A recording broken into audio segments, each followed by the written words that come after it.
Hello students, welcome back to Select Civils. आपको पता है कि मेंस एकदम सामने आ चुका है और आपके पास बिल्कुल टाइम नहीं है और आपके पास किताबें पढ़ने का, फिर से रिसर्च करने का, हर चीज़ को घूम घूम करके यहाँ से पढ़ ले वहाँ से पढ़ ले, इस चीज़ का टाइम नहीं है। इसी ये जो सबसे इंपॉर्टेंट टाइम है, ये जो इंपॉर्टेंट टाइम है वो है सिलेबस। सिलेबस को ध्यान में रखते हुए पीवाईक्यू पे हमको फोकस करना है। मैंने आपको हर एक लेक्चर में ये बताया कि सारा कहानी कहाँ पर है, पीवाईक्यूज में। चलो, क्योंकि पीवाईक्यूज में क्वेश्चन रिपीट हो रहा है और सिलेबस में जो शब्द मेंशन है उन्हीं से डायरेक्ट क्वेश्चन आ रहा है। ये भी नहीं कि छुपे हुए शब्द से या अंदर जाकर के क्वेश्चन पूछ रहा है, नहीं, जो सिलेबस में शब्द लिखा हुआ उसी से क्वेश्चन पूछ रहा है। और टाइम आपके पास कम है, चूंकि आपके पास टाइम ज्यादा होता तो आप पूरी किताबें पढ़िए, पूरा एनसीईआरटी पढ़िए, पूरी आप रेफरेंस बुक ले आके 500 पेज की पढ़िए, 400 पेज की ज्योग्राफी की बुक, 500 पेज की हिस्ट्री की बुक, 1000 पेज की साइंस की बुक पढ़िए। मतलब physics, chemistry, physics, biology, agriculture सबके लिए पढ़ते जाइए। आपके पास टाइम होता तो ये ज्यादा बेटर ऑप्शन होता, लेकिन गिवन दैट कि आपके पास टाइम बिल्कुल नहीं है, इस समय टाइम आपके पास बिल्कुल भी नहीं है, तो हम इसके लिए आपकी टाइम की कमी को देखते हुए एक हम कोर्स लॉन्च कर रहे हैं जो कि एक अल्टीमेट सिस्टम कोर्स है। उसमें क्या करेंगे, हम कंप्लीट मेंस की प्रिपरेशन करवाएंगे। उसमें आपको कंप्लीट होलिस्टिक एक हम प्रिपरेशन देंगे, आपके पीवाईक्यूज का आंसर राइटिंग करवाएंगे, साथ ही साथ मेंटरशिप प्रोग्राम भी आपको मिलेगा। उसके अलावा आपको क्या मिलेगा, देखिए, पीवाईक्यूज फोकस वीडियो लेसन मिलेंगे, 16 टेस्ट मिलेंगे जिसमें 12 सेक्शनल टेस्ट होंगे और 4 जो होंगे फुल लेंथ टेस्ट होंगे। ये 16 टेस्ट कर लिया, कहानी खत्म है। कहीं से भी आपने नकल करके, देख करके, कैसे भी करके इन 16 टेस्ट को आपने कंप्लीट कर लिया तो आप यकीन मानिए हर एक सिंगल पेपर में आप 30 से 40 नंबर बढ़ाने जा रहे हैं। हर एक सिंगल पेपर में 30 से 40 नंबर बढ़ाने जा रहे हैं। तो अगर 6 पेपर है तो आप समझ के चलिए 200 नंबर का आपके पास एक सफिशियंट एज है। इससे न केवल आपका इंटरव्यू में सिलेक्शन होगा बल्कि ओवरऑल जो सिलेक्शन है उसमें आपकी रैंक भी इंप्रूव होगी, जिसमें एसडीएम वगैरह आपको पोस्ट मिल सकते हैं। उसके अलावा आपको क्या मिल रहा है, कंप्लीट बुकलेट सिस्टम है जो कि बाइलिंगुअल होगा। उस बुकलेट सिस्टम में क्या होगा, मेंस पीवाईक्यू के बुकलेट होंगे जिसमें सॉल्यूशन मिलेगा, साथ ही साथ पेपर 2, पेपर 3, पेपर 4, पेपर 5 और पेपर 6 के कंप्लीट नोट्स मिलेंगे। कोई नो नॉनसेंस नोट्स जिसको बोलते हैं वो मिलेंगे। आपको उनको रट कर जाना है और जा करके सीधा प्रोड्यूस कर देना। आपको पता है ना, चीजें आपको बहुत आती हैं, बहुत सारी चीजें आपको आती हैं, नहीं आती हैं। अच्छा, कभी कभी सबसे ज्यादा दिक्कत होती है कि आते हुए हमको नहीं लिख पाते हैं। हमें आ रही है, हमने पढ़ रखा है, लेकिन हम वहां जाके प्रोड्यूस नहीं कर पा रहे। वो इसलिए नहीं हो पा रहा है क्योंकि इतना ज्यादा मगअप हो चुका है दिमाग में कि ये लिखें या ये छोड़ें, ये छोड़ें या ये लिखें। ये कंफ्यूजन में क्या होता है कि हम जहां 7 मिनट 10 मिनट लगना चाहिए उस क्वेश्चन में हम 15 मिनट लगा देते हैं, तो हमको लास्ट में जाके 2-3 क्वेश्चन छूट जाते हैं। हमें वो नहीं करना है। हमें चीजें रट करके, हमें चीजें रिवाइज करके, हमें चीजें एकदम हार्ड कोर प्रैक्टिस करके, हमें 16 टेस्ट देने हैं तो देने हैं। और 17वां टेस्ट हमें ऐसे मान के देना है, जैसे आप लगातार आपने 16 टेस्ट दिए, लगातार आपने क्या किए, 16 टेस्ट दिए, तो आप मान के चलिए जो 17वां टेस्ट है वो एग्जाम में है, तो एक कंटिन्यूटी बनी रहेगी। कंटिन्यूटी बनी रहेगी तो चीजें आपको सोचनी नहीं पड़ेंगी, सीधा आपको स्ट्रक्चर नहीं सोचना पड़ेगा। आपको क्या लिख दूं यार, क्या ना छोड़ दूं, कंक्लूजन कैसे लिख दूं, इंट्रो कैसे लिखूं, फ्लो चार्ट कैसे बनाऊं, ये सब आपको आते हुए भी आप नहीं लिख पाएंगे अगर ये टेस्ट नहीं देकर जाएंगे। तो हमने टेस्ट ऐसा डिजाइन किया इजी। सबसे जरूरी है कि हीरो बनने के चक्कर में हमने टेस्ट को टफ नहीं बनाया, हमने इजी, एकदम आसान चीजें, जैसे क्लास 6, 7, 8 में होता है ना, प्रिडिक्टेबल होता है कि यही मैम क्या करती है, क्वेश्चन पे आके टिक कर जाती हैं कि ये क्वेश्चन इंपॉर्टेंट है, ये क्वेश्चन नहीं इंपॉर्टेंट है। जैसे 100 क्वेश्चन मैम ने करवाए और उन्हें 40 क्वेश्चन पे टिक कर दी, उन 40 में से 20 क्वेश्चन पेपर में आ जाएगा। तो यही हमने भी किया है कि 40 में से हम कोशिश कर रहे हैं कि 20 से जो है 20 क्वेश्चन पेपर में आ ही जाए। सिंपल, जितना आप सिंपल आंसर, जितना आप छोटे बच्चों जैसा आंसर लिखेंगे उतना ही आसान होगा। क्योंकि ऑब्वियसली आपने अगर बायो पढ़ा होगा हाई लेवल पे तो फिजिक्स नहीं पढ़ोगी, फिजिक्स पढ़ा होगा तो आपने जाके एग्रीकल्चर नहीं पढ़ा होगा, एग्रीकल्चर पढ़ा होगा तो आपने इन्वायरमेंट नहीं पढ़ा होगा। तो हम ये मान के चल रहे हैं कि सारा लेवल आपका किस लेवल का होना चाहिए, 8th लेवल का। अगर आपने हिस्ट्री से BA MA कर रखा है तो ऑब्वियसली आपको बायोलॉजी का तो नहीं पता होगा ना, तो कैसे लिख पाएंगे। तो इस हिसाब से हमें सिंपल वे में जो 8th 9th 10th हद से हद 11th 12th में जो चीजें होती हैं वो लिख कर आनी है। ठीक, बच्चों जैसे जीके जैसी जनरल अवेयरनेस की चीजें हमको लिख कर आनी है। उसी बेसिस पर हमने ये टेस्ट डिजाइन किया है, उसी बेसिस पर हमने पीवाईक्यू फोकस लेसन भी डिजाइन किया, डिसाइड किया। चूंकि देखिए 2 ही 3 टीचर पढ़ा रहे हैं, सब टीचरों को सब चीज में एक्सपर्टीज नहीं है। ऐसा तो नहीं कि सभी टीचर ने सब चीज पढ़ाई कर रखी है, लेकिन वो एग्जाम तो निकाल रखे हैं। इसलिए निकाल रखे हैं कि उनको थोड़ा थोड़ा लेकिन सटीक नॉलेज हर एक विषय का है। गहराई का नॉलेज नहीं चाहिए हमें सटीक नॉलेज चाहिए, सुपरफिशियल नॉलेज चाहिए, लेकिन एक तरीके का एग्जैक्ट नॉलेज चाहिए। सुपरफिशियल चाहिए, आपको विटामिन पता होने चाहिए, लेकिन ये नहीं कि विटामिन का केमिस्ट्री पता हो, पूरी विटामिन की फार्माकोलॉजी कैसे होती है ये सब नहीं पता हो। विटामिन के नाम पता हो, विटामिन की कमी से रोग कौन से होते हैं, विटामिन का साइंटिफिक नेम क्या होता है, जो कि 6 के क्लास की किताब में आप एनसीईआरटी खोलेंगे तो लिख कर दिया हुआ, वही हमको जाकर के प्रोड्यूस कराना। तो और बेसिकली मैं आपको बता दूं कि अगर आपने प्रीलिम्स क्लियर कर रखा है तो ऑब्वियसली आप आपका एक IQ लेवल, आपका एक स्टैंडर्ड औरों से ज्यादा ही है। तो हम ये मान के चल रहे हैं कि आप खुद से 32 नंबर के क्वेश्चन में 10 से 15 नंबर आप खुद ही पा सकते हैं। हमारा क्या काम है, हमारा जहां आप 10 से 15 नंबर पा रहे हैं वहां हम आपको 20 से 22 नंबर दिला दें, पर क्वेश्चन में 5 से 7 नंबर आपका बढ़ा दें, तो 6 से 7 क्वेश्चन में आपके 40-50 नंबर बढ़ सकते हैं पर पेपर में। इस हिसाब से आप 200 से 300 नंबर बढ़ा सकते हैं। ये उनके लिए नहीं है जो जीरो से स्टार्ट करना चाहते हैं। ऑब्वियसली कोई भी जो जिसने प्रीलिम्स कर रखा है वो जीरो से स्टार्ट नहीं कर रहा है, लेकिन फिर भी जो लोग आंसर लिख ही नहीं पा रहे हैं, 1 नंबर 2 नंबर 5 नंबर का लिख पा रहे हैं, उनके लिए ये नहीं है। लेकिन जो लोग 10 से 12 नंबर का खुद से लिख ले जा रहे हैं मेहनत करके और चाह रहे हैं कि बढ़ा ले जाए, मोस्टली उनके लिए, हालांकि ये सबके लिए यूजफुल है, लेकिन जो लोग 10 से 12 नंबर 12 से 15 नंबर खुद से पा सकते हैं उनके लिए तो ये जादुई चीज है। समझिए आप हर क्वेश्चन में 15 नंबर 12 नंबर पा रहे हैं, उसकी जगह पे आपको हर क्वेश्चन में 18 नंबर 20 नंबर 22 नंबर मिलने लगे, तो ऑन एन एवरेज 5 नंबर का पर क्वेश्चन में जो बढ़ोतरी हो जाएगा तो 200 से 250 नंबर आपका पर पेपर में बढ़ जाएगा। तो इस हिसाब से सारा कोर्स डिजाइन किया है। ऑब्वियसली प्राइस है इसका 60% प्राइस है, लिमिटेड टाइम ऑफर है 3999 का, और एक्चुअल प्राइस इसका 9999 रुपीज का, 60% ऑफ है। ये सब कहना पड़ता है। आप जाइए थोड़ा सा पैसा लास्ट में खर्च करने की कोशिश कीजिए, रिस्क लीजिए, ठीक है। उसके अलावा अगर आप नहीं लेना चाहते हैं, पूरा कोर्स नहीं परचेस करना चाहते हैं, सिर्फ वीडियो कोर्स खरीदना चाहते हैं, तो उसके लिए भी हमारे पास सिस्टम है। अगर आप सिर्फ बुकलेट परचेस करना चाहते हैं, सिर्फ यहाँ पे आपको अगर सिर्फ कंप्लीट बुकलेट सिस्टम चाहिए, उसके लिए भी है। तो उसके लिए क्या करना होगा, आपको हमारे ऐप पर जाना होगा, सिलेक्ट सिविल्स के ऐप पर जाइए, ठीक, प्ले स्टोर पे आपको मिलेगा सिलेक्ट सिविल्स, ठीक। तो ये आपको ऐप मिलेगा, जाइए वहां पे कंप्लीट डिस्क्रिप्शन दिया हुआ है। और इसी के साथ हम क्या करते हैं, स्टार्ट करते हैं पहले क्वेश्चन से। Okay, hello students, welcome back to Select Civils. अपने इस चैनल पर हम क्या कर रहे हैं कि जेपीएससी मेंस के लिए आंसर राइटिंग हम प्रैक्टिस कर रहे हैं, और ये आंसर राइटिंग प्रैक्टिस का हम पेपर 6 में लाइफ साइंसेज वाला सेक्शन करने जा रहे हैं। हमने फिजिकल साइंस कर लिया था जिसमें 8 क्वेश्चन थे, आपको बताया था 8 क्वेश्चन में से 5 क्वेश्चन रिपीट हुए हैं, मतलब 8 क्वेश्चन टोटल आए हैं। हर साल 2 क्वेश्चन आते हैं साइंस फिजिक्स के, फिजिक्स में यानी कि 4 साल में मिला के 8 क्वेश्चन टोटल हो गए फिजिक्स में, जिसमें से 8 में से 5 क्वेश्चन ऐसे हैं जो 2 बार पूछे हुए हैं, मतलब 8 में से 5 क्वेश्चन रिपीटेड है। 3 क्वेश्चन ऐसे हैं जो नए हैं, वो भी कंप्लीटली सिलेबस से हैं, तो वो हमने कर रखे हैं, ठीक। अब हम करने जा रहे हैं लाइफ साइंसेज के। लाइफ साइंसेज में हम पर वीडियो 1 क्वेश्चन करेंगे। आपकी एक बेसिक तैयारी हुई होनी चाहिए, आपको मतलब सिलेबस पता होना चाहिए और वो टॉपिक याद होना चाहिए। हम आपको लिखना सिखाएंगे, और उसके साथ साथ ऐसा नहीं कि सिर्फ लिखना सिखाएंगे, बेसिक भी मैं आपको बताते चलूंगा, ठीक। अब क्या है कि लाइफ साइंसेज तो 2 तरीका है। एक है कि आप 9th 10th 11th 12th की एनसीईआरटी निकालिए और एक एक पेज पढ़ना शुरू करिए। सिलेबस वाइज ही पेज पढ़ना शुरू करेंगे तो आपको 200-250 पेज पढ़ना पड़ेगा, टाइम है नहीं आपके पास। दूसरा ये है कि हम थोड़ा सा रिस्क लें। रिस्क ये लें कि ये मान के चलें कि इस बार भी क्वेश्चन रिपीट होंगे, सिलेबस में से ही पूछे जाएंगे। तो जो मैं आपको इस 15 मिनट की वीडियो में अगर आपका तैयार हो पा रहा है, बेसिक रूल क्या है कि अगर 15 मिनट की वीडियो में आप आंसर लिख ले जा रहे हैं तो ही वो गोल्डन रूल इसको बोलेंगे। अगर आपके पास मैं 15 मिनट पढ़ा रहा हूँ, उसके बाद भी आपको 2 दिन लग रहे हैं एक क्वेश्चन तैयार करने में, तो बेकार है पढ़ना। 15 मिनट में आप ट्रस्ट करिए, इसी 15 मिनट को याद करके जाना है और लिख करके प्रोड्यूस करके चले आना है। 15 मिनट के वीडियो को आपको 7 मिनट में वहां प्रोड्यूस करना है। 15 से 16 17 20 मिनट का वीडियो होगा, उसको 7 मिनट में आपको प्रोड्यूस करना है। हमारा ये टारगेट है कि 15 मिनट में हम बिना हम बुक खोले हमको वो टॉपिक आ जाए। टॉपिक वाइज देख रहे हैं, ठीक, बिना बुक खोले मुझे वो टॉपिक आ जाए। बुक खोल के तो टॉपिक आ जाएगा, 1 हफ्ता देंगे तो आप ठीक ठाक, आप जो बायोलॉजी जिसने 12th में पढ़ी उसके बराबर नॉलेज हो जाएगी, पर 1 हफ्ता चला जाएगा आपके पास, तो वो हमारे पास ट्रेड ऑफ है, वो हमारे पास गड़बड़ हो जाएगा। 1 हफ्ते में बायोलॉजी तैयार करेंगे तो फिर बाकी आप पॉलिटी कब करेंगे, हिस्ट्री कब करेंगे। 1 हफ्ते में बायोलॉजी का 1 क्वेश्चन करेंगे। अगर आपको मैं जो क्वेश्चन बताने जा रहा हूँ लिटरली उसको 1 हफ्ते लगेंगे पढ़ने के लिए, क्योंकि आपको एंडोक्राइन सिस्टम पढ़ने के लिए आपको ब्रेन पता होना चाहिए, आपको नर्वस सिस्टम पता होना चाहिए। यहाँ हम वो सब बाईपास करेंगे, नर्वस सिस्टम और ब्रेन को छोटे में डील करेंगे और सीधे सीधे हम पहुंच जाएंगे किस पे, एंडोक्राइन सिस्टम पे।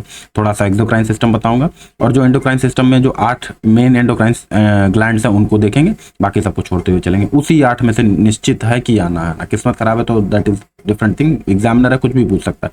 पर वैसे तो मिलियंस ऑफ ग्लैंड्स होते हैं, मिलियन एक आपके जो स्किन में जो आपको पोर्स दिखाई देते हैं वो ग्लैंड्स की तरह काम करते हैं, तो millions of billions of pores हैं, उन सबको नहीं पढ़ना है हमें बस आप अपने मुंह में सलाइवरी ग्लैंड्स जो होते हैं 8 तरीके की होती हैं, 9 तरीके की होती हैं, उन सबको नहीं पढ़ना। 8 जो दिमाग में और एक थाइमस और 2-3 ग्लैंड्स आपके जो रिप्रोडक्टिव ऑर्गन्स में होती हैं उनको देखना है बस, उसी में। तो 15 मिनट के 2 वीडियो हम देखेंगे जिसमें आपके पूरा एंडोक्राइन सिस्टम खत्म हो जाएगा, यानी कि आधे घंटे में एंडोक्राइन सिस्टम जो 1 हफ्ता लगता है वो हम 30 मिनट के वीडियो में खत्म कर देंगे। ओके, तो फिर हम शुरू करते हैं यहाँ से।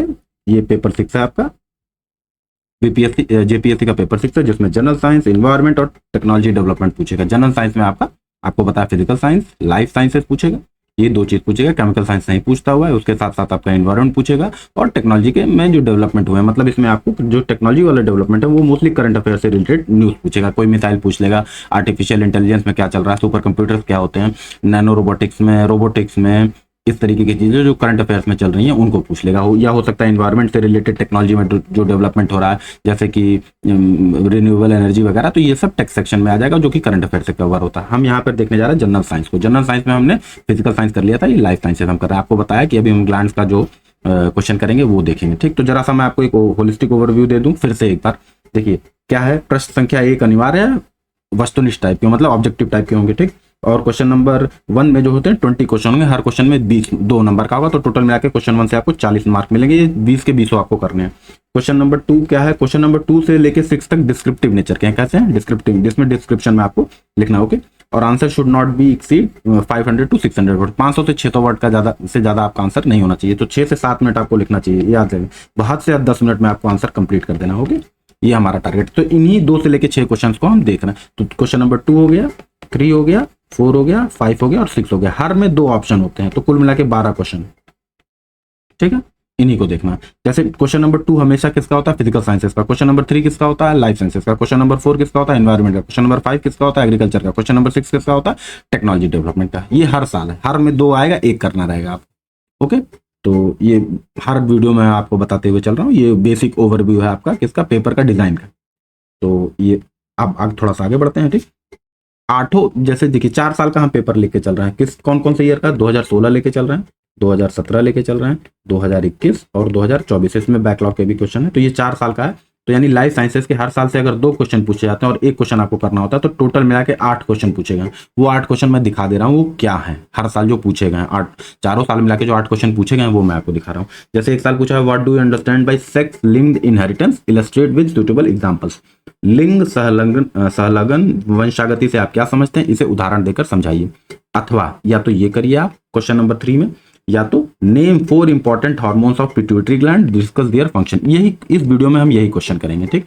तो ये कितने क्वेश्चन हो गए, 2 क्वेश्चन 1 साल में पूछे हुए, इसमें से 1 करना है आप लाइफ साइंसेस के। अगला आते हैं, ये अगले साल पूछा हुआ है, फिर से 2 ऑप्शन दे करके पूछा हुआ है, दोनों में से 1 करने हैं, 32 नंबर आपको मिलेंगे। 1 कर दिया तो मैक्सिमम 32 नंबर मिलेंगे।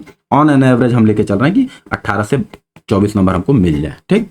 ये अच्छा डिसेंट मार्क्स है, मतलब पर क्वेश्चन में आप 2-3 नंबर बढ़ाते गए। मान लिया कोई लड़का 15 पा रहा है और आप हर क्वेश्चन में 17, 16, 18 पा रहे हैं, तो इस तरीके से आपके 12 क्वेश्चन में 24 नंबर बढ़ जाएंगे पर पेपर में। तो 6 पेपर में आप हिसाब लगा लीजिए, तो कितना आप आगे हो जाएंगे, रैंक सुधर जाएगी। ये सब चीजें हमको ध्यान रखनी, 1-1, 2-2 वर्ड हमको वैल्यू एडिशन करना, वो सब चीजें ध्यान में रखते हुए।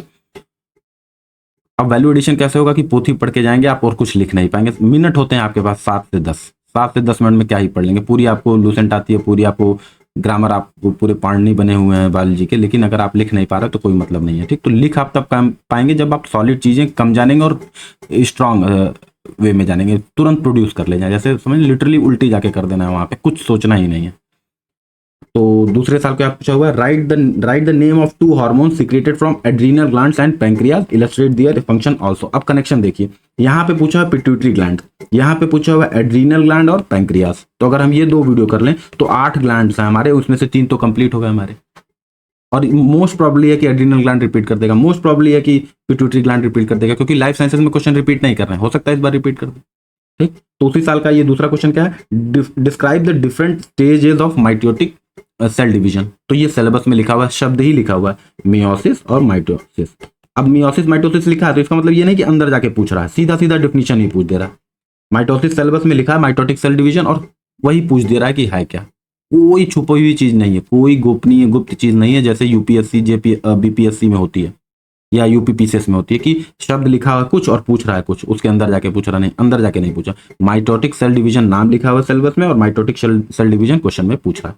समसूत्री कोशिका विभाजन की विभिन्न अवस्थाओं का वर्णन कीजिए, ये हिंदी में। 4 क्वेश्चन हो गए आपके, 4 में से 2 करने हैं आपको। अगले साल क्या पूछा है, what are essential amino acids, why are they necessary for the maintenance of health. Essential amino acids क्या होते हैं और वो हेल्थ को बनाए रखने के लिए क्यों जरूरी होते हैं। टॉपिक में आप देखेंगे बायोमोलिक्यूल्स लिखा हुआ है, बायोमोलिक्यूल्स, और उसमें बायोमोलिक्यूल्स में vitamins, minerals, protein, amino acid ये लिखा हुआ है, अमीनो एसिड लिखा हुआ है, और डिट्टो अमीनो एसिड होता क्या है यही पूछ दिया। कुछ भी कठिन नहीं, सुपरफिशियल नॉलेज लेकिन कंप्लीट होनी चाहिए आपको। सतही डॉक्टर तो है नहीं आप, ठीक, आप तो सरकारी बाबू बनने आए, तो सुपरफिशियल नॉलेज होनी चाहिए और सटीक थोड़ी सी होनी चाहिए। कम जानिए लेकिन सटीक जानिए, गलती करके नहीं आना। अमीनो एसिड पूरा आपको उसका केमिकल स्ट्रक्चर नहीं बनाना, आपको प्रोटीन फोल्डिंग करके नहीं बतानी है, आपको सिंपल अमीनो एसिड क्या होते हैं जीके की तरह, बच्चे की तरह आपको जैसे 8th क्लास का बच्चा लिखता है वैसे लिख के आ जाना है। और वो हेल्थ की मेंटेनेंस के लिए क्यों जरूरी है, ये 8th लिटरली ये 6th में पढ़ाया जाता है, 6th से 8th क्लास में पढ़ा दिया जाता है ये क्वेश्चन। और 6th की से 8th क्लास की किताब का अगर आप आंसर लिखेंगे तो आपको 2 नंबर एक्स्ट्रा मिलेगा, एज कम्पेयर टू आप कहीं उठा लिए 12th क्लास की एनसीईआरटी, पक्का आपका नंबर कम हो जाएगा। 6 से 8 तक में जो लिखा हुआ है बढ़िया से वही लिख के आ जाए, जैसे बच्चा लिखता है, हेडिंग डाला उसने, अगर शॉर्ट आंसर है 2 नंबर का है तो उसको 2 लाइन में आंसर लिख दिया, 6 नंबर का है तो 5 लाइन में आंसर लिख दिया। डिट्टो हमें वही करना है, ठीक, simple, keep it simple, keep it simple है, स्लो है तो वो एलिगेंट होता है, सिंपल स्लो। देखिए ध्यान दीजिए, स्लोली पढ़िए थोड़ा सा और कंप्लीट पढ़िए। क्या है स्लो जो होता है, थोड़ा पढ़ेंगे तो एलिगेंसी आएगी आपके, थोड़ा एलिगेंट होंगी चीजें, अच्छा लिखेंगे, 2 नंबर 3 नंबर बढ़ेगा। आप ये सोचिए कि आपको वैल्यू एडिशन करना है, तो अगर आपको 5 नंबर आता है तो 5 नंबर में आप 13 नंबर वैल्यू एडिशन नहीं कर पाएंगे। 5 नंबर आता है तो 5 नंबर का आपका आंसर आता है तो 6 नंबर लिख पाएंगे आप, 6 नंबर पा सकते हैं, हद से 7 नंबर पा सकते हैं। जब आता ही 5 नंबर है तो मैं 20 नंबर थोड़ी दिला दूंगा। मैं क्या करने जा रहा हूँ कि अगर आप 13 नंबर का आंसर लिख सकते हैं तो मैं उसमें 5 नंबर एडिशन कर सकता हूँ, ये मेरा वैल्यू एडिशन होगा। आपका सिलेबस से आप अगर ये कोर्स परचेज करते हैं, बाय करते हैं, तो इसमें आपका यही हो पाएगा कि अगर आप 13 नंबर 15 नंबर का आंसर लिख पा रहे हैं तो हमारा टारगेट रहेगा कि उसको 5 नंबर वैल्यू एडिशन कराते हैं। पर क्वेश्चन में 5 नंबर वैल्यू एडिशन हो गया तो 30 नंबर आपका पर पेपर में बढ़ जाएगा, 180 नंबर टोटल आपके बढ़ जाएंगे। मैं ये नहीं कर पाऊंगा कि आपको 2 नंबर का लिखने आ रहा और मैं आपको 20 नंबर दिला दूंगा, ये तो मैं नहीं कर पाऊंगा। 1 महीने के ये छोटा सा सिलेबस है, छोटा सा कोर्स है हमारा, उसमें तो नहीं हो पाएगा 15-20 वीडियो का।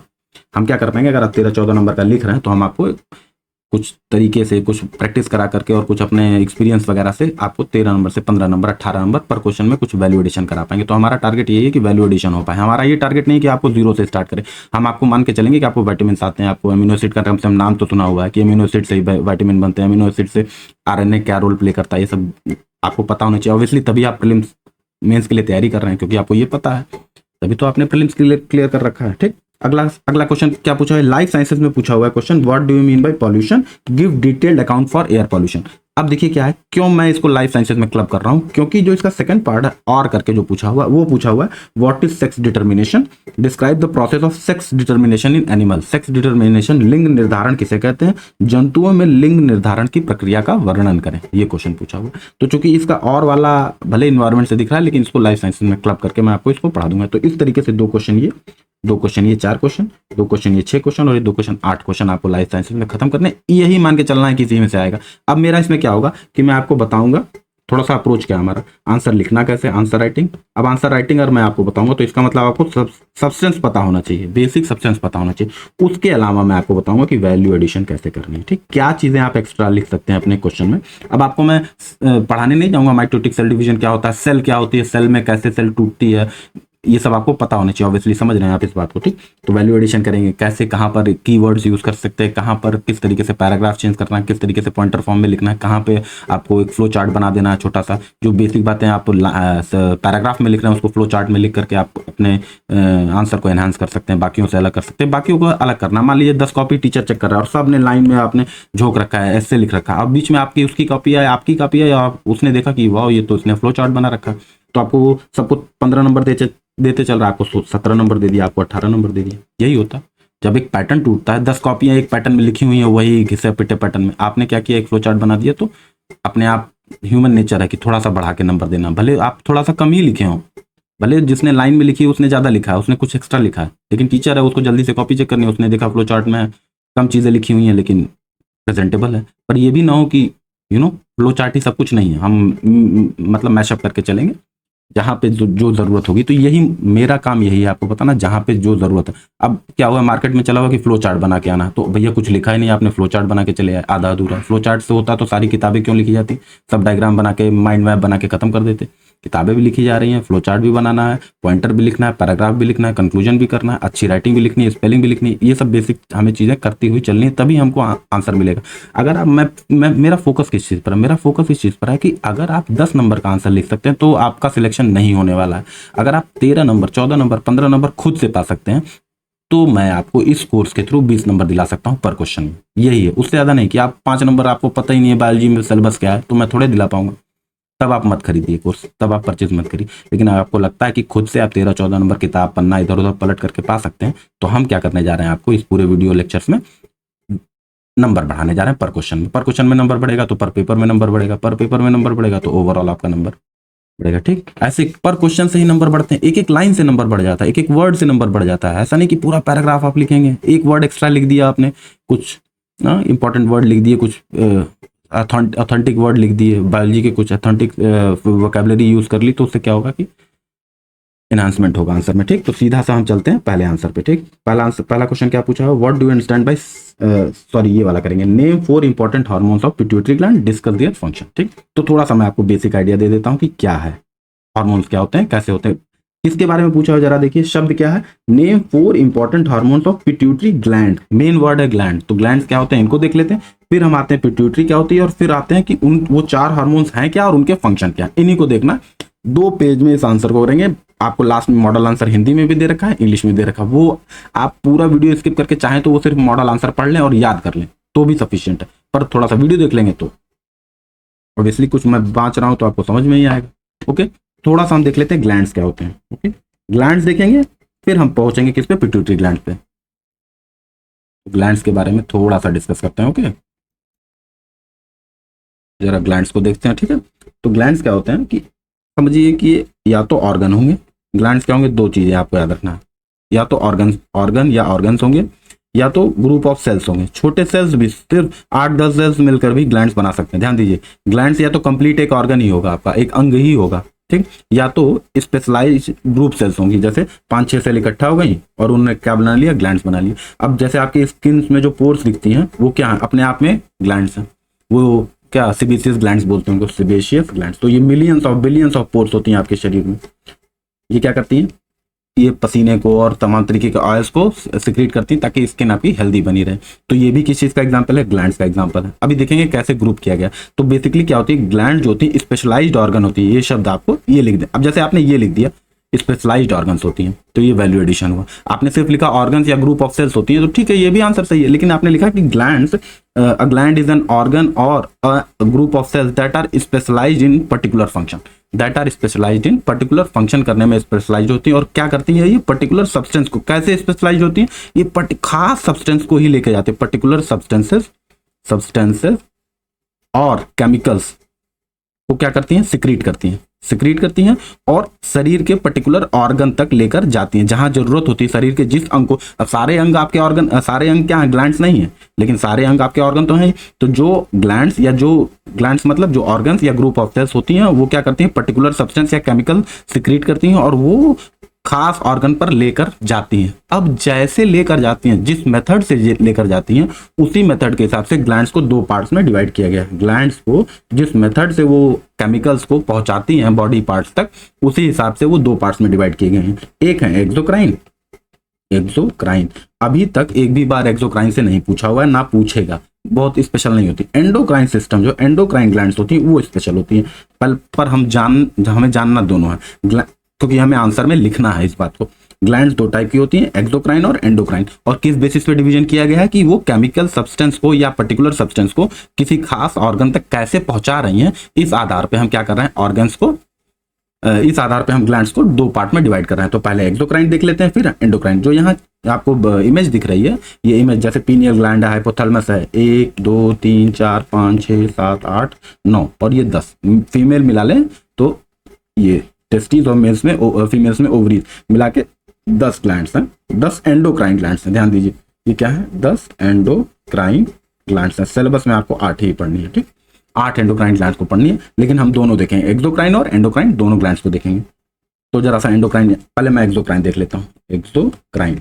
ठीक, अब ध्यान दीजिए, जैसे ये पैंक्रियाज है ना, पैंक्रियाज मैंने आपको किसमें बताया, ये एंडोक्राइन में है। पैंक्रियाज किसमें, एंडोक्राइन में। लेकिन पैंक्रियाज खास रोल एक्सोक्राइन का भी प्ले करता है, इसीलिए इसको दोनों, ये डुअल ग्लैंड है, ये क्या है, डुअल ग्लैंड है, ये दोनों का काम करता है, एक्सोक्राइन का भी काम करता है और एंडोक्राइन ग्लैंड का भी काम करता है। एक्सोक्राइन का क्या होता है, अभी एंडोक्राइन का क्या होता है देखेंगे, एक्सोक्राइन का पहले देख लेते हैं कैसे करता है। पैंक्रियास। अब ध्यान दीजिए, एक्सोक्राइन और एंडोक्राइन में ये अंतर है कि एक्सोक्राइन जो होते हैं, जो एक्सोक्राइन ग्लैंड्स होते हैं, वो डक्ट्स के थ्रू पहुंचाते हैं। कैसे थ्रू पहुंचाते हैं? डक्ट्स। डक्ट्स मतलब समझिए पाइप, ये पाइप के थ्रू केमिकल्स को पहुंचाते हैं। और जो एंडोक्राइन होते हैं, एंडोक्राइन, वो ब्लड के थ्रू पहुंचाते हैं। कैसे? उन पाइप नहीं होती, ब्लड, सिंपली ब्लड पहुंच जाएगा उस खास ऑर्गन पे और वो काम वहां पर करेगा। अब कैसे करेगा ये देख लेते हैं। ये पाइप के थ्रू पहुंचाता है, एक्सोक्राइन जो है पाइप के थ्रू, और एंडोक्राइन जो है ब्लड के थ्रू। तो पाइप को ही हम बायोलॉजी में क्या बोलते हैं? डक्ट्स। पाइप नहीं लिखेंगे हम, क्या लिखेंगे? डक्ट्स। तो इनको बोलते हैं डक्ट ग्लैंड्स। क्या बोलते हैं? Duct glands. और एंडोक्राइन को क्या बोलते हैं? Ductless gland. इनमें डक्ट नहीं होती है। ये मैकेनिज्म देख लेते हैं हम पैंक्रियाज के थ्रू। पैंक्रियाज कैसे दोनों का काम करता है, एंडोक्राइन का भी, एक्सोक्राइन का भी, इससे आपको एक आइडिया लग जाएगा। देखिए पैंक्रियाज क्या करता है, कुछ केमिकल सब्सटेंस, उनका नाम अभी हमें नहीं जानना, कुछ केमिकल सब्सटेंस ऐसे रिलीज करेगा जो ब्लड में घोल देगा, ब्लड में घुल जाएगा डायरेक्ट। और जहां जरूरत होगी, जैसे हार्ट में ब्लड तो सब जगह पहुंचता है, मेनली तो हार्ट में पहुंचता है, लंग्स में पहुंचता है, हर एक ऑर्गन में, आपके हर एक सेल में ब्लड पहुंचता है। लेकिन जहां पर जरूरत नहीं है वो केमिकल सब जगह जाएगा, सब जगह जाएगा, लेकिन जहां जरूरत नहीं है वहां एक्सेप्ट नहीं होगा। और मान लिया गर्दन में यहाँ जरूरत है, आपको नेक में जरूरत है, जो पैंक्रियाज से केमिकल निकला उसकी जरूरत मान लेते हैं कि नेक में है, तो सब जगह पहुंचा, हार्ट में भी पहुंचा, लंग्स में भी पहुंचा, आपके टेस्टिस में पहुंचा, लेग्स में पहुंचा, फिंगर्स में पहुंचा, वहां काम नहीं करेगा। ब्रेन में पहुंचा, वहां काम नहीं करेगा। लेकिन जैसे जैसे लंग जहां जरूरत है उसकी, वहां पर वो काम करने लगेगा। इस केस में हम मान के चल रहे हैं कि हमारे गर्दन में जरूरत है तो वहां पे वो काम करने लगेगा। तो इस केस में पैंक्रियाज क्या कर रहा है, किसका काम कर रहा है? एंडोक्राइन का, क्योंकि वो ब्लड से पहुंचा रहा है। अच्छा, पैंक्रियाज जो होता है वो हमारी इंटेस्टाइन से, स्मॉल इंटेस्टाइन से एक पाइप से कनेक्टेड है। तो जब वो पाइप के थ्रू भेजता है तो और कहीं नहीं जाता, ना लिवर में जाएगा, ना किडनी में जाएगा, सिर्फ वो सिर्फ कहाँ जाएगा? इंटेस्टाइन में जाएगा। इंटेस्टाइन में जाएगा तो वो क्या करेगा? भोजन को पचाने में हेल्प करेगा। तो इस केस में किस तरीके का काम कर रहा है वो हमारा पैंक्रियाज? एक्सोक्राइन। और जब ब्लड से रिलीज करता है और खास जगह पे पहुंचता है तो किस तरीके से काम करता है? एंडोक्राइन का। तो बाकी जितने जो ग्लैंड्स दिख रहे हैं, जैसे थायराइड ग्लैंड है, ये थायराइड ग्लैंड क्या करेगा? गर्दन, ये गर्दन के पास आपके यहाँ छोटा सा एक ग्लैंड होता है और इसमें ये ब्लड में केमिकल छोड़ देगा और सब जगह जाएगा, लेकिन सब जगह काम नहीं करेगा, जहां जरूरत होगी काम वहां करेगा। तो ये कैसे पहुंचा रहा है? ब्लड के थ्रू। इसीलिए ब्लड के थ्रू पहुंचा रहा है, इसीलिए इसको क्या बोलते हैं? Ductless gland. और पैंक्रियाज क्या कर रहा है? दोनों का काम कर रहा है, तो इसलिए डुअल ग्लैंड बोलते हैं। तो जब वो डक्ट के फॉर्म में काम करता है तो एक्सोक्राइन, और जब डक्टलेस फॉर्म करता है, ब्लड के थ्रू पहुंचाता है, तो हम उसको क्या बोलते हैं? एंडोक्राइन बोलते हैं। ठीक, ये एक्सोक्राइन और एंडोक्राइन का अंतर हो गया। पाथ किस तरीके से ले जा रहा है उस हिसाब से ये अंतर हो गया। तो कुछ एग्जाम्पल देख लेते हैं किसका? एक्सोक्राइन का। एक्सोक्राइन के कुछ एग्जाम्पल, बस बेसिक पढ़ा रहा हूँ आपको, पूरा नहीं पढ़ना, मैं आपको ऑब्वियसली पता होगा। तो सैलिवरी ग्लैंड है। सैलिवरी ग्लैंड क्या होता है? अब देखिए, आपकी जो सैलिवरी ग्लैंड क्या होता है? सलाइवा बनाती है। मुंह में जो लार होता है, खाना खाते वक्त या भूख लग रही है आपको तो लार बनने लगता है, टेस्टी फूड देखा तो लार बनने लगता है। तो ऐसा तो नहीं लार बनते बनते आपके दिल में पहुंच जाता है, वो सिर्फ मुंह में रह जाता है ना, क्योंकि मुंह में वो सैलिवरी ग्लैंड क्या होती है? पाइप के थ्रू, डक्ट के थ्रू मुंह में ही बस कनेक्टेड है। तो आंख में नहीं जाएगा, आपकी नाक में नहीं जाएगा, कान में नहीं पहुंचेगा, सिर्फ क्या करेगा? मुंह में घूमेगा। वो लार जो सलाइवा है सिर्फ मुंह में घूमेगा। इसीलिए सलाइवा किसका एग्जांपल है? एक्सोक्राइन का एग्जांपल है। सैलिवरी ग्लैंड एक्सोक्राइन का। जैसे स्वेट ग्लैंड्स है, स्वेट ग्लैंड्स, जैसे जीभ से तो आपके पसीना नहीं होने लगेगा, पसीना कहां से होगा? स्किन से होगा। क्यों? क्योंकि स्किन में ही डक्ट के थ्रू स्वीट ग्लैंड्स अटैच है। तो स्वीट ग्लैंड्स क्या कर रहे हैं कि स्किन में ही वो उन केमिकल्स को छोड़ रहे हैं। ठीक, जैसे सिबेशियस ग्लैंड होता है। सिबेशियस ग्लैंड कैसे? कभी कभी आपकी, कुछ लोग देखते होंगे आप लोग, हमारी सबकी स्किन ऑयली है, मोर और लेस सबकी स्किन ऑयली है। बहुत जरूरी है स्किन में ऑयल प्रोड्यूस होना, उसी से वो बैक्टीरिया जो है, जो गंदगी है, जो स्किन में स्मूथनेस से बनी रहती है। लेकिन कुछ लोग में होता है कि ज्यादा चिपचिपा होता है, तो उनमें सेबेशियस ग्लैंड जो होती है बहुत एक्टिव होती है। अब क्या होता है, ये जो शरीर में जो स्किन पे आपको चिपचिपाहट दिखती है, जो ऑयली स्किन दिखती है, तो ऐसा तो नहीं कि वो लंग्स में पहुंच जा रही है, वो सिर्फ स्किन पे रह जा रही है। इसीलिए सेबेशियस ग्लैंड भी किसका एग्जाम्पल है? एक्सोक्राइन का एग्जाम्पल है, क्योंकि वो पाइप के थ्रू सिर्फ और सिर्फ स्किन से ही कनेक्टेड है। उसके अलावा गैस्ट्रिक जूसेस जो होती हैं आपकी, गैस्ट्रिक इस पेज में करते हैं। ठीक, गैस्ट्रिक ग्लैंड्स होती हैं, ये क्या करती हैं? ये एसिड रिलीज करती हैं। अब पेट का एसिड कभी कभी पाइप से कनेक्टेड है, समझिए, ये आपका ये फूड पाइप है ना, और यहाँ पर ये आपका पेट है। तो यहाँ से क्या होता है, कभी कभी जब फूड आप एक्स्ट्रा खा लेते हैं तो ये जो एसिड है ये होना तो चाहिए सिर्फ इसमें पेट में होना चाहिए, क्योंकि एक्सोक्राइन है, पाइप से कनेक्टेड है, यहाँ से निकल रहा है तो सिर्फ इसमें छूट रहा है, पेट में। लेकिन कभी कभी एक्स्ट्रा फूड खा लेते हैं तो यहाँ से जो ये वॉल्व है ओपन हो जाती है और आपके फूड पाइप में चली जाती है।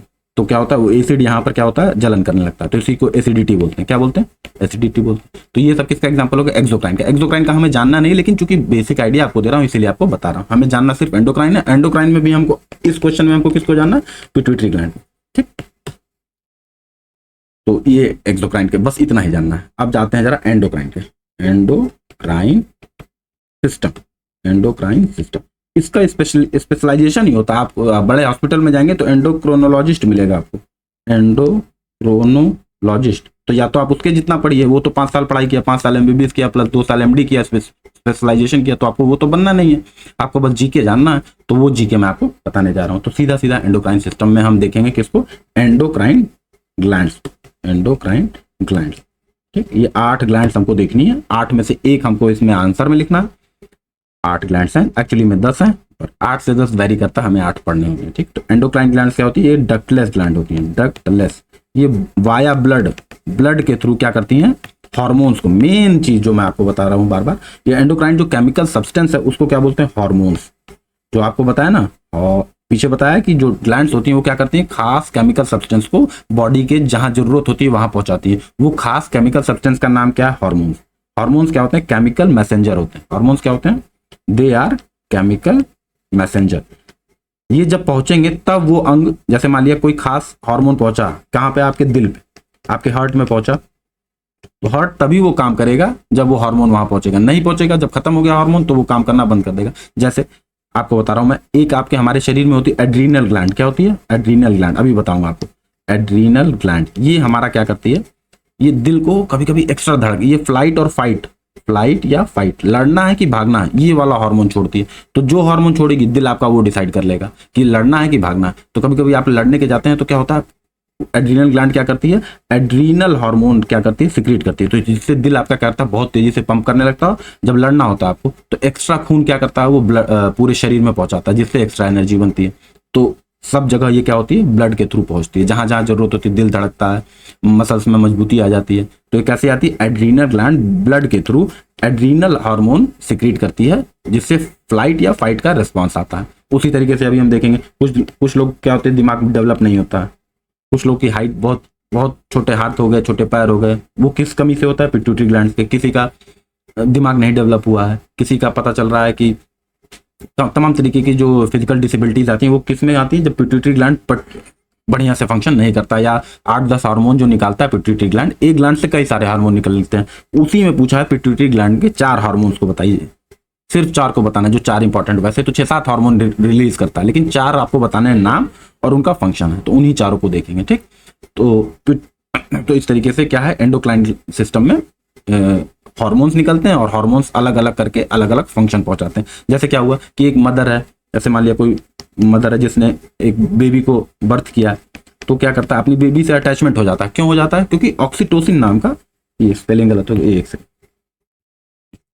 क्योंकि एक खास बॉडी पार्ट है वुमन में जहां से कौन सा हार्मोन निकलता है, ऑक्सीटोसिन। वही क्या करता है, मदर से बेबी को अटैचमेंट देता है, तो इसको मदर हार्मोन भी बोलते हैं। ये मदरली जो फीलिंग है, जो मातृत्व वाली भूमिका होती है, वो हार्मोन ही लेके आता है। तो हार्मोन ही क्या करते हैं, केमिकल लोचा जिसको बोलते हैं, वही करते हैं। तो उन्हीं में से अब हम आंसर करने जा रहे हैं, किसका, पिट्यूटरी ग्लैंड का। ओके, तो अब जरा सा हम पिट्यूटरी ग्लैंड देख लेते हैं, पिट्यूटरी ग्लैंड। ठीक, पिट्यूटरी ग्लैंड को जरा सा देख लेते हैं और यही आंसर हम करेंगे। ठीक है, ये आंसर हम करेंगे और कोशिश करेंगे कि आपको इसी वीडियो में आपका कंप्लीट हो जाए। ठीक, तो कैसे करेंगे पिट्यूटरी ग्लैंड का, क्वेश्चन एक बार देख लेते हैं। ठीक, क्वेश्चन को फिर से पढ़ लेते हैं ताकि आप क्वेश्चन ना बोले, मेन चीज क्या है क्वेश्चन। नेम 4 इंपॉर्टेंट, ये क्वेश्चन ध्यान दीजिए, name 4 important hormones of pituitary gland, discuss their function. Piyush ग्रंथि के 4 प्रमुख हार्मोन्स के नाम लिखिए, इनके कार्यों की व्याख्या करिए। तो अब हम इनके नाम लिखने जा रहे हैं, इंट्रोडक्शन देंगे, चारों के नाम लिखेंगे और कंक्लूड कर देंगे। ठीक, तो नेम 4 हार्मोन्स, तो पहले हम यहाँ इंट्रोडक्शन लिखेंगे। इंट्रोडक्शन अब आप कैसे लिख पाएंगे, जब आपको पिट्यूटरी ग्लैंड के बारे में पता हो। इसको अक्सर बोलते हैं, क्या बोलते हैं, मास्टर ग्लैंड बोलते हैं। क्या बोलते हैं, मास्टर ग्लैंड, क्योंकि ये बाकी ग्लैंड्स को, बहुत सारे ऑर्गन्स को क्या करता है, कंट्रोल करता है, यही रिलीज करेगा। जैसे पिट्यूटरी ग्लैंड खास हार्मोन्स रिलीज करेंगे, हार्मोन्स रिलीज करेंगे तो अगले ग्लैंड काम करना शुरू करेंगे। अगर पिट्यूटरी ग्लैंड हार्मोन रिलीज ना करे तो अगले ग्लैंड से ही काम करना ना बंद कर देंगे, वो ग्लैंड ही नहीं काम करेगा, तो वो हार्मोन ही नहीं निकलेगा। तो यानी पिट्यूटरी ग्लैंड ऐसा हार्मोन निकालता है जो नेक्स्ट हार्मोन को एक्टिवेट करता है। तो इसीलिए इसको क्या बोलते हैं, मास्टर ग्लैंड बोलते हैं, क्योंकि किसी दूसरे ग्लैंड्स को भी कंट्रोल कर रहा है, तो उसको क्या बोलते हैं, मास्टर ग्लैंड बोलते हैं। थोड़ा सा और जानकारी दे दूं, जैसे पिट्यूटरी ग्लैंड को मास्टर ग्लैंड बोलते हैं, लेकिन एक होता है हाइपोथैलेमस, एक हमारा क्या होता है हाइपोथैलेमस, इसको बोलते हैं master of master gland, master of master gland. क्यों बोलते हैं जरा सा ये देखते हैं, ठीक, क्यों मास्टर ऑफ मास्टर ग्लैंड बोलते हैं इसको। पिट्यूटरी ग्लैंड को हम क्या बोल रहे हैं, मास्टर ग्लैंड, लेकिन हाइपोथैलेमस को हम मास्टर ऑफ मास्टर ग्लैंड इसलिए बोल रहे हैं क्योंकि हाइपोथैलेमस पिट्यूटरी को कंट्रोल करता है। पिट्यूटरी तो सबको कंट्रोल करता है, सबको, बहुत सारे ऑर्गन्स को, लेकिन पिट्यूटरी को कौन कंट्रोल करता है, हाइपोथैलेमस। तो पिट्यूटरी को हम मास्टर ग्लैंड बोलते हैं, पीयूष ग्रंथि को मास्टर ग्लैंड बोलते हैं, तो इसीलिए हाइपोथैलेमस को, क्योंकि पिट्यूटरी इटसेल्फ को कंट्रोल करता है, तो इसीलिए उसको क्या बोलते हैं, मास्टर ऑफ मास्टर ग्लैंड। वो मास्टर जो मास्टर को कंट्रोल कर रहा है। ये बेसिक जानकारी थी, तो इसको इरेज कर देते हैं, आंसर में इसको नहीं लेंगे हम। एक सेकंड, इसको जरा इरेज कर दूं। बस हम किसको आंसर करने जा रहे हैं, पिट्यूटरी ग्लैंड। ये आपको डिटेल थोड़ा सा अलग सा मैं आपको बताना चाह रहा हूँ। तो पिट्यूटरी ग्लैंड क्या है, मास्टर ग्लैंड है एंडोक्राइन सिस्टम का। एंडोक्राइन, ऑब्वियसली हम एंडोक्राइन सिस्टम ही देख रहे हैं, तो एंडोक्राइन सिस्टम का ये मास्टर ग्लैंड है। ये पॉइंटर फॉर्म में लिख रहे हैं, चाहे तो आप पैसेज में लिखिए। ये पी साइज का होता है, किसके, मटर के दाने का बराबर। एक्चुअली में इसका वेट जो होता है 0.5 ग्राम होता है। कितना होता है, वेट कितना होता है, जैसे आपने ब्रैकेट में लिख दिया, तो आप एक लाइन लिखिए, या तो आप सिंपल में ब्रैकेट में लिख दिए, तो टीचर को पता है कि आपको दिख रहा है पूरा। एक आपने एक लाइन नहीं वेस्ट की, आपने कम वर्ड्स में एक सिंपल वर्ड में बता दिया कि पी साइज का और 0.5 ग्राम का, 1 ग्राम से भी आधा है, 1 ग्राम का भी क्या है, आधा है। और ये कहां पर होता है, it is found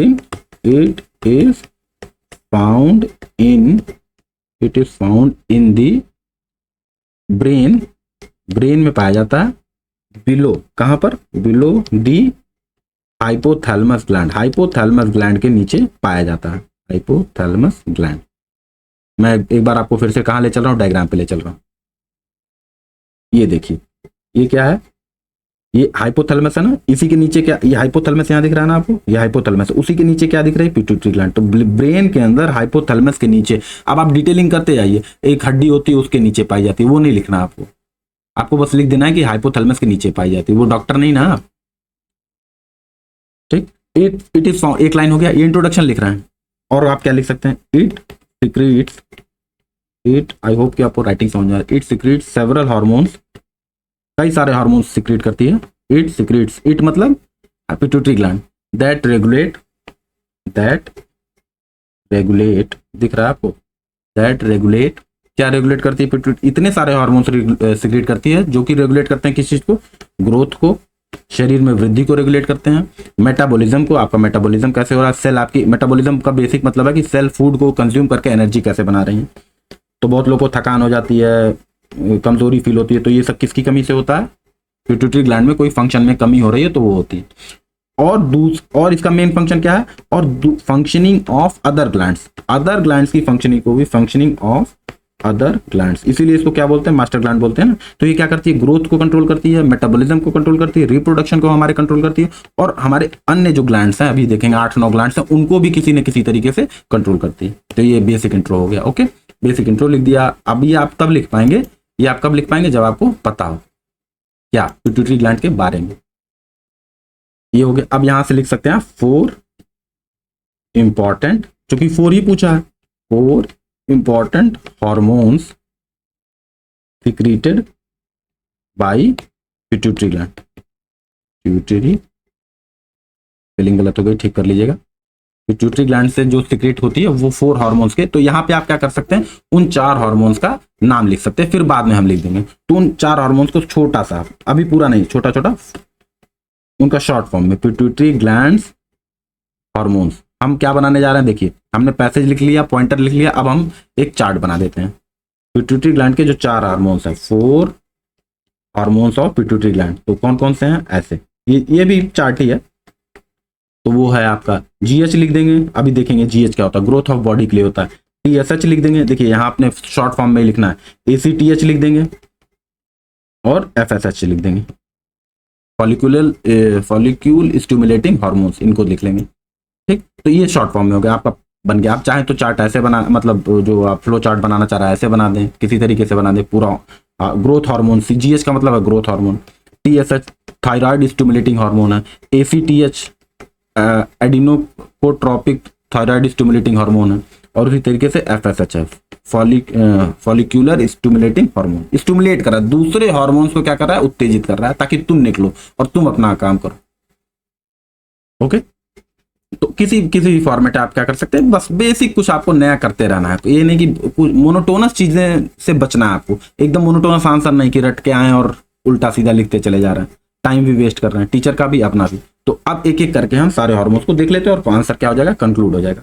growth hormone GH, growth. अब यहाँ हम फुल फॉर्म के साथ साथ पूरा नाम भी लिखेंगे, शॉर्ट फॉर्म भी बगल में लिख देते हैं, जीएच, जो हमारे पैसेज में दिखेगा। इसका एक और नाम है, ये नाम याद रखना आपको, सोमैटोट्रोपिन। क्या नाम है, सोमैटोट्रोपिन। अब सोमैटो मतलब होता है, सोमा मतलब होता है बॉडी, सोमा मतलब क्या होता है ये जानकारी दे रहा हूं आपको, सोमा मतलब होता है बॉडी और ट्रोपिन मतलब होता है न्यूट्रिशन। तो वो हार्मोन जो बॉडी को न्यूट्रिशन दे तभी तो ग्रोथ होगा, इसीलिए इसको क्या बोलते हैं, ग्रोथ हार्मोन भी बोलते हैं। असली नाम क्या है, सोमैटोट्रोपिन। ये ऑथेंटिक नाम हो गया। ग्रोथ हार्मोन तो सब बोलते हैं, लेकिन आपने सोमैटोट्रोपिन लिख दिया तो आपका एक वैल्यू एडिशन हो गया। तो ग्रोथ हार्मोन जीएच हो गया, सोमैटोट्रोपिन इसका दूसरा नाम है, पॉइंटर फॉर्म में लिख दिया। ये अब आप चाहें तो लिख सकते हैं कि पिट्यूटरी ग्लैंड के एंटीरियर पार्ट में निकलता है, एंटीरियर पिट्यूटरी ग्लैंड से निकलता है।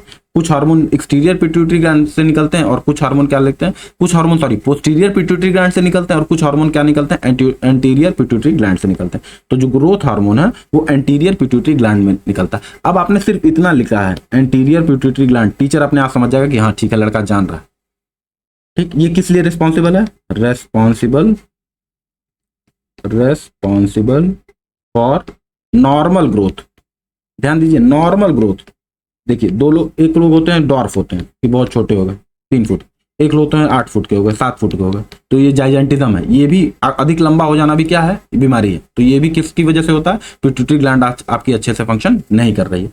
तो डॉर्फिज्म भी लाता है, जाइजेंटिज्म भी लाता है, ये सब लाता है। तो ग्रोथ हार्मोन, ग्रोथ हमारा कैसा होना चाहिए, नॉर्मल ग्रोथ होना चाहिए। ठीक, कि हाथ लंबे हो रहे हैं, पता चले बहुत लंबे उंगलियां हो गई कि जेब में ही नहीं जा रही हैं।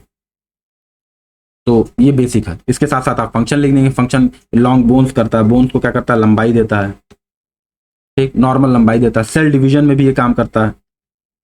ठीक, सेल डिवीजन में करता है। उसके अलावा मसल मास बढ़ाता है। उसके अलावा क्या करता है, मसल्स में कुछ लोग देखते हैं बहुत दुबले पतले कांटे से खाए जा रहे हैं, और कुछ लोग हैं हल्की सी चोट लग गई तो हड्डी टूट गई, कुछ लोग पता चला 1-2 मंजिले से गिर गए, कुछ नहीं हुआ।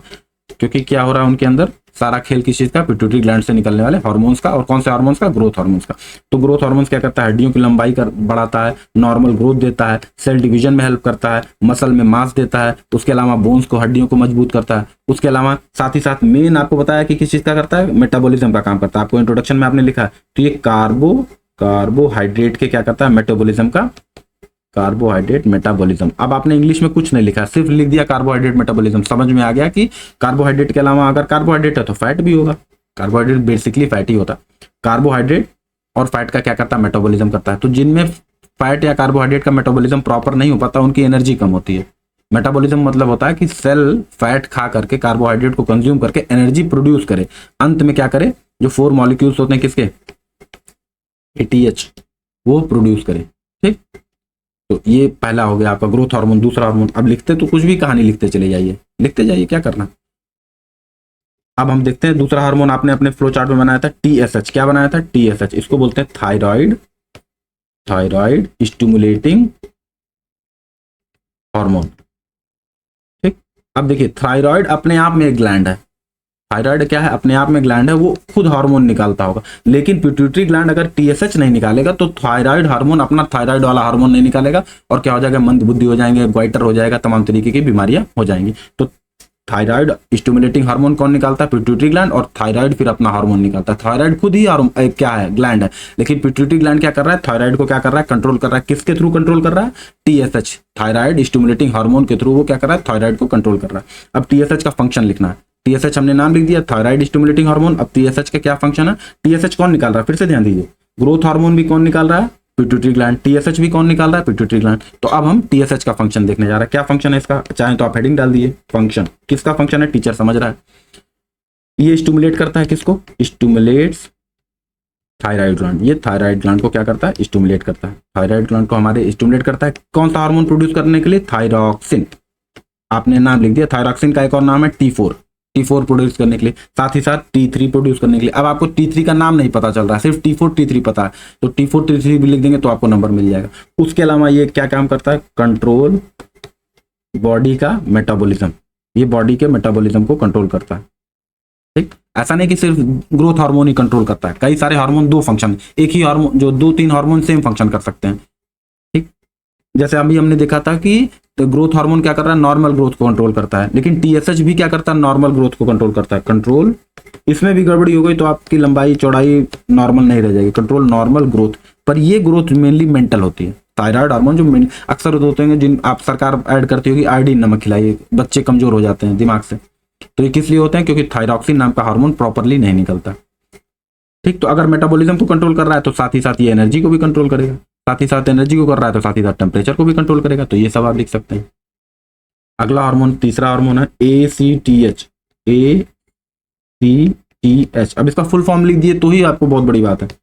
इसको लिखते हैं एड्रीनो कॉर्टिको, ध्यान दीजिए कैसे पढ़ते हैं, एड्रीनो कॉर्टिकोट्रोपिक, एड्रीनो कॉर्टिकोट्रोपिक हार्मोन। ठीक, थोड़े नाम बायोलॉजी में टिपिकल होते हैं। तो ACTH हो गया। अब ACTH क्या करता है, इट एक्ट्स ऑन, ये ACTH क्या करता है, इट जैसे जैसे यहां ध्यान दीजिए, ये वाला थायरॉक्सिन क्या करता था, थायराइड ग्लैंड को स्टिमुलेट करता था, तो ACTH क्या करेगा, ACTH किसी और ग्लैंड को स्टिमुलेट करेगा। एड्रीनल कॉर्टेक्स नाम का एक ग्लैंड होता है, उसको भी स्टिमुलेट करता है। It acts on adrenal cortex, adrenal cortex को स्टिमुलेट करता है टू रिलीज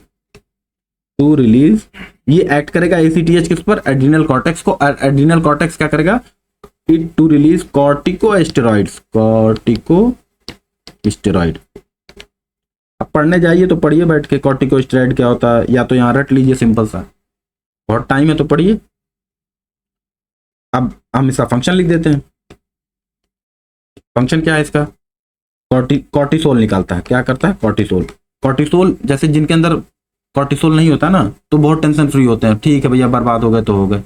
किसी के अंदर बहुत कॉर्टिसोल होता है तो बड़ा हर समय टेंशन में रहता है वो, अरे ये हो जाएगा वो हो जाएगा। कुछ लोग होते हैं ना, मीम आप देखते होंगे कि लो कॉर्टिसोल, जैसे कोई है एकदम पागल बना घूम रहा है तो ऐसे रहता है, इधर लो कॉर्टिसोल होता है और इधर क्या होता है, हाई कॉर्टिसोल। तो कोई पागल बना घूम रहा है ना तो उसकी तरफ इधर कर देते हैं एरो, और कोई बहुत एकदम चिंता में, अरे मेरी तो नौकरी चली जाएगी, मैं तो फेल हो जाऊंगा, तो उसकी तरफ कॉर्टिसोल किधर दिखा देते हैं, हाई कॉर्टिसोल। तो कॉर्टिसोल क्या करता है आपके बॉडी में, टेंशन को। ठीक, तो ये कॉर्टिसोल को क्या करता है, ACTH कॉर्टिसोल को कंट्रोल करता है। तो कॉर्टिसोल को कंट्रोल करेगा तो हमारे बॉडी में क्या कंट्रोल होगा, स्ट्रेस कंट्रोल होगा। तो इसके साथ आप लिख देते हैं कि इट रेस्पॉन्ड्स टू स्ट्रेस। उसके अलावा फिर से मेटाबॉलिज्म को आप तो आंख बंद करके सब हार्मोन में लिख दीजिए मेटाबॉलिज्म कंट्रोल करता है, सब में लिख दिए। नहीं आ रहा तो आप लिख दीजिए metabolism of protein and fat. जैसे ग्रोथ हार्मोन फैट के मेटाबॉलिज्म को देख रहा था, लेकिन ACTH क्या कर रहा है, प्रोटीन के भी मेटाबॉलिज्म को देख रहा है। साथ ही साथ मेन काम इसका, मेन काम है मेंटेन ब्लड प्रेशर। ये ब्लड प्रेशर मेंटेन करता है। तो जिनके अंदर कॉर्टिसोल बढ़ जाता है तो उनका BP हाई हो जाता है। ठीक, तो अब और भी कुछ लिखिए भाई, इसी पे तो ACTH पे किताबें लिखी गई, किताबें लिटरली 500 पेज की किताबें लिखी गई हैं, रिसर्च होते हैं, हमें वो नहीं करना। चौथे हार्मोन पे आते हैं। चौथा हार्मोन हमने क्या लिखा था, आपको याद होगा ना, क्या लिखा था, GH लिखा था और TSH लिखा था, ACTH लिखा था और क्या लिखा था, FSH लिखा था। ठीक, फॉलिकुलर स्टिमुलेटिंग हार्मोन। तो अब हम आते हैं FSH पे, एक सेकंड इसको रेज कर दूं। ओके आते हैं FSH, ये मेनली रिप्रोडक्टिव उसमें है। FSH क्या करता है, प्लेज इंपॉर्टेंट, जो वुमेन्स में पीरियड आता है उनको कंट्रोल करता है, plays important role in reproductive system of, actually men में भी कुछ कंट्रोल करता है, system of male and female both. जब वुमेन प्रेग्नेंट होती है तो FSH का ही लेवल बढ़ जाता है, तो जो प्रेगनेंसी वाली किट होती है वो वही डिटेक्ट करती है। तो हम दोनों को देख लेते हैं, पहले फंक्शन इन फीमेल देख लेते हैं। फंक्शन किस पेज में देख लेते हैं, फंक्शन इन फीमेल। अब चूंकि मैं ऐसा नहीं कि मैं किताब से ही तो बता रहा हूँ, किताब में लिखा हुआ, लेकिन मैं बोल रहा हूँ तो आपको ज्यादा याद हो जाएगा। तो क्या करता है फीमेल में, कैसे फंक्शन करता है, stimulate growth and maturation of ovarian follicles, जो अंडे बनते हैं उनको, उनके मैच्योरिटी में काम करता है। साथ ही साथ प्रोमोट्स सिक्रीशन, लिखते चलिए, सुनते चलिए, आप वीडियो स्किप करते चलिए, मैं लिख रहा हूँ। प्रोमोट्स सिक्रीशन ऑफ एस्ट्रोजन, औरतों में एस्ट्रोजन ज़्यादा होता है ना तो उनको कंट्रोल करता है। मेल्स में क्या होता है, ध्यान दीजिए, एस्ट्रोजन फीमेल्स में होता है, कहाँ लिखूं मैं, यहाँ लिखते हैं, एक सेकंड, एस्ट्रोजन जो होता है फीमेल्स में होता है, हालांकि मेल्स में भी होता है, ऐसा नहीं है, कुछ मीठा, जिसको मीठा बोलते हैं, जो भी खराब शब्दों में बोलते हैं, उनमें एस्ट्रोजन की लेवल बहुत हाई होती है, लेकिन मेल्स में क्या होता है, हाई क्या होता है, उसको देख लेते हैं। होता है, अक्सर होता है कि आपने सुना होगा मेल्स में तमाम तरीके की सेक्सुअल रिप्रोडक्शन प्रॉब्लम होती है, तो उनको मेन में तो वो होता है एस्ट्रोजन, और फीमेल्स में, मेल में मैं भूल रहा हूँ, मैं बताता हूँ आपको, बड़ा इंपॉर्टेंट है वो, कैसे बोल रहा हूँ। ठीक है, तो पहले फंक्शन इन फीमेल्स में हो गया, अब जरा देख लेते हैं फंक्शन इन मेल्स में, अभी उसका मैं नाम बता रहा हूँ, फंक्शन इन मेल्स। ठीक, मेल्स में कैसे फंक्शन करता है, स्पर्म बनाता है, स्पर्मेटोजेनेसिस में हेल्प करता है। कौन हेल्प करता है, याद रख, भूलिएगा नहीं, स्पर्मेटोजेनेसिस में कौन हेल्प करता है, एफएसएच। ये इसको देख रहे हैं, किसको देख रहे हैं, फॉलिकुलर स्टिमुलेटिंग हार्मोन। ये फीमेल में क्या करता है, एस्ट्रोजन बनाता है, साथ ही साथ अंडे के मैच्योरेशन में भी काम करता है, लेकिन मेल में क्या करता है, स्पर्मेटोजेनेसिस करता है, स्पर्म बनाता है।